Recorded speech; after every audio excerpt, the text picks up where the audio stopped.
How many of you have experienced a major meltdown because you asked your child to turn off the TV or leave the park and they just were not ready? So I know I have, and today I am going to teach you a great strategy that will help these frustrating occurrences happen so much less. My name is Nikki Morrow with To the Moon and Back Behavioral Consulting, and I am committed to making your lives as parents so much easier in the day-to-day.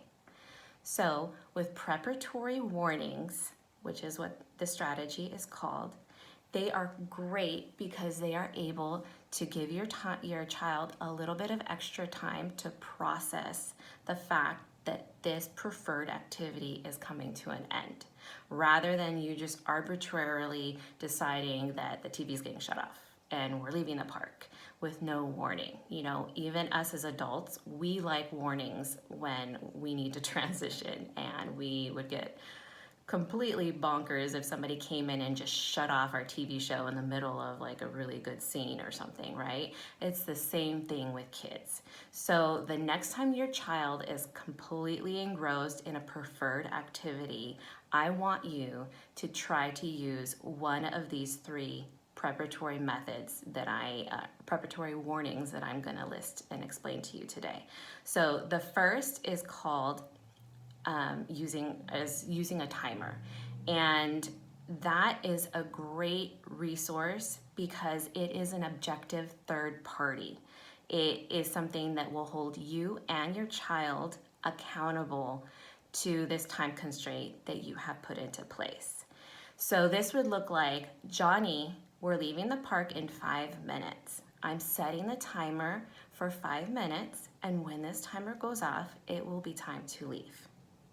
So setting timers is a really great strategy to use when it's a highly preferred activity. Once you have set the precedence and they get used to hearing this timer and that you're going to follow through, they will learn that the timer means time to go. It's done.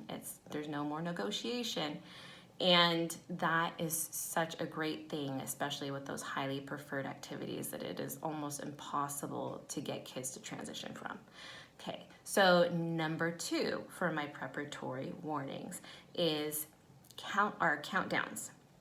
So with countdowns, these are great for instances when you're trying to transition from a more casual activity, something that they like to do, but not something that's crazy preferred, and or to transition or to speed up a transition from one activity to another. And so that looks like, Jenny, we're gonna be done coloring in 5, 4, 3, 2, 1. Okay, time to clean up. Or, Jenny, it's going to be time to go brush your teeth in 5, 4, 3, 2, 1. You could also, with countdowns, are also great because you can make it a race against the clock, which kids love. Anytime that you can make it into a game, they are so all about it. So sometimes I tell my daughter, okay, Jocelyn, if you want to get your story before bed, you need to win me to the room. You need to win the clock. 10, 9, 8, and boom, she shoots off to the room because she wants her story and because it's fun. It's a countdown. She likes to win, of course. So that's a great strategy for those type of instances. The next one is actually my favorite. It's called natural endings, because you guessed it, they're more natural. So these include natural completion times. For example, Johnny, your show is going to be, the TV is going to be turned off at the end of this episode. That's the natural completion. You don't control it. That's the natural completion of the episode. And then, or, you're at the park playing and you say, Johnny, when our friends leave, we're going to be leaving too. Okay? So that brings me to another thing that I want to really make sure that you are aware of is that with warnings, you always need to make sure that your kids heard you. Otherwise, they are not going to be effective. So make sure when you're giving a warning, you have their attention.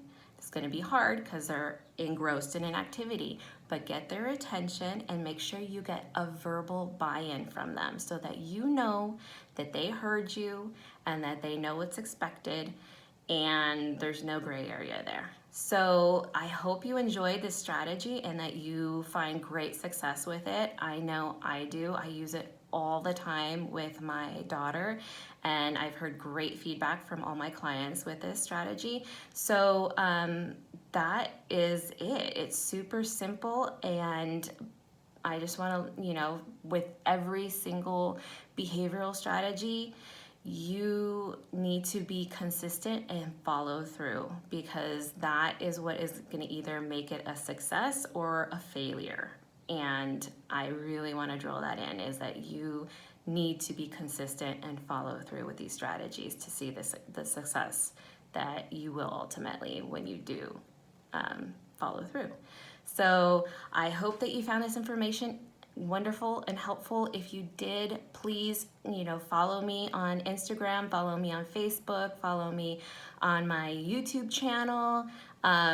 If you don't want to miss any of these video blogs, Facebook and YouTube are the best ways to get the full video blog and the full impact of these stories. So I also, in closing, going into this Mother's Day weekend, want to take a second to just wish all the rockin' mamas out there such a fabulous Mother's Day. And I am inspired by each and every one of you every day that I see you, and that I see these mamas out there working so hard and just doing and pushing on and doing what they got to do to be the best mama that they can, and the best, wife and head of a family. It's so much pressure and it's so hard, and you guys are rocking it. So I just want to share that with you, and I hope that you have a fabulous weekend. You deserve it. Thank you so much. I'll see you next week. Bye-bye.